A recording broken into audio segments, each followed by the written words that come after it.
बिस्मिल्लाहिर्रहमानिर्रहीम। हिंदुस्तान की हुक्मरान जमात भारतीय जनता पार्टी या बीजेपी, आप पहचान गए मैं किस जमात की बात कर रहा हूं। वही जिसका एक सरबराह जो कि बदकिस्मती से आजकल दुनिया की नाम नहाद जमहूरियत का वजीर आजम है और उसका नाम दुनिया के टॉप 10 दहशतगर्दों में था। वही जिस जमात के वजीर आजम पर अमेरिका ने पाबंदी लगा रखी थी, वही जिस जमात ने मुसलमानों का तो छोड़िए सिखों का जीना हराम किया हुआ है, वही बीजेपी जिसकी वजह से रोज तकरीबन 4 किसान खुदकुशियां करते रहे। जी हां, वही बीजेपी जो बाबरी मस्जिद की शहादत पर फख्र करती रही। याद आया, वही बीजेपी जिसने गुजरात में मुसलमानों के खून से होली खेली।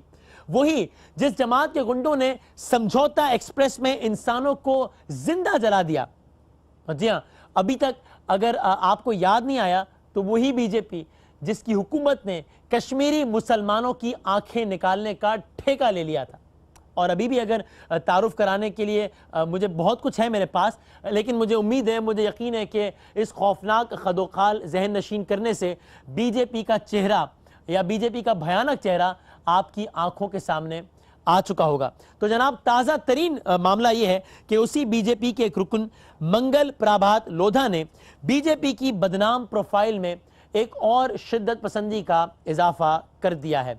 उन्होंने तासुब की आग में जलकर अब यह जहर उगला है कि मुंबई में वाक़े बानी पाकिस्तान कायदे आज़म मोहम्मद अली जिन्नाह की मिल्कियत रिहाइश गाह को गिरा दिया जाए और उसकी जगह एक कल्चरल सेंटर तामीर कर दिया जाए ताकि लोग भारत की तारीख से वाकिफ हो सकें। कहते हैं ना कि जहनों की जो तंग नजरी होती है वो जबानों पर भी एक ना एक दिन जरूर आ ही जाती है। दिलों के स्याह धब्बे चेहरों से आया एक ना एक दिन हो ही जाते हैं। शुक्र है कि इतने बड़े भारत में दूसरों की तारीख को मस्क करने के लिए तो जगह है, लेकिन अपने कल्चर और अपनी तारीख को दिखाने के लिए मोहम्मद अली जिन्नाह की रिहाइशगाह गिराने के अलावा उनके पास और कोई चारा नहीं। मिस्टर लोधा ने मुंबई में कानून साज असेंबली से खिताब करते हुए कहा है कि चूंकि मोहम्मद अली जिन्नाह की रिहाइशगाह को देखकर तकसीम का मंसूबा याद आ जाता है, इसलिए इसको गिरा दिया जाए। मुंबई की इमारत देखी, उससे उन्हें जिन्नाह साहब याद आए, जिन्नाह साहब याद आए, उससे उन्हें तकसीम याद आई, तकसीम याद आई, उससे उन्हें पाकिस्तान याद आया और पाकिस्तान को देखकर पेट में मड़ोर उठी।